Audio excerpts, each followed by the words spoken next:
Binansagan namang profesional na sinungaling ni Pangulong Bongbong Marcos ang dating PDEA agent na nag-ugnay sa kanya sa illegal na droga. Itinanggi rin ng Pangulo na may mga pulis na nagpaplanong patalsikin siya sa pwesto. Nasa frontline ng balitang yan si Rainiel Pawid. Mahirap naman bigyan ng importansya yan. You know, this fellow is a professional liar. Ganyan inilarawan ni Pangulong Bongbong Marcos ang napatalsik na intelligence officer ng Philippine Drug Enforcement Agency o PDEA na si Jonathan Morales.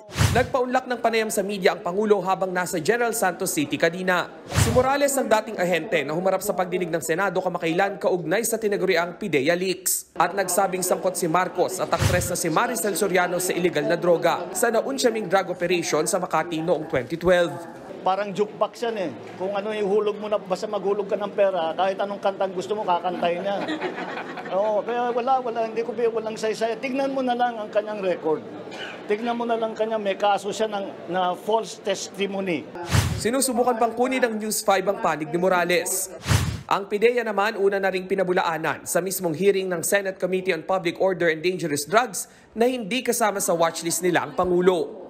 Bukod sa isyu ng droga, nagsalita na rin si PBBM sa bali-balitang may nilulutong plano ang ilang aktibo at retiradong pulis para patalsikin siya sa pwesto. Pero sabi ng Pangulo, wala naman siyang nakikitang namumulitika sa hanay ng PNP.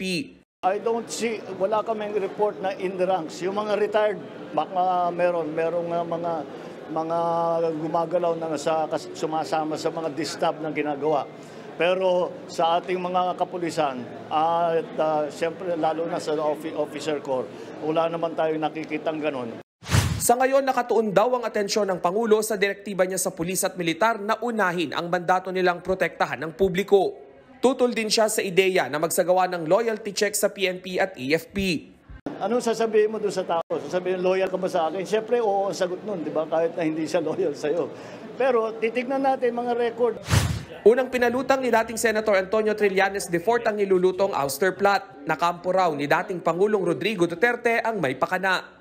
Itinanggi na ito ng kampo ng mga Duterte at pinabulaanan din mismo ni PNP Chief General Romel Marbil. Nagbabalita mula sa Frontline, Rainiel Pawid, News 5. Mga kapatid, Jiggy Manikad po, iba na ang may alam at may pakialam sa panahon ngayon. Para sa konkreto, kumpleto at komprehensibong balitaan sa Frontline, mag-follow at mag-subscribe sa social media pages ng News 5.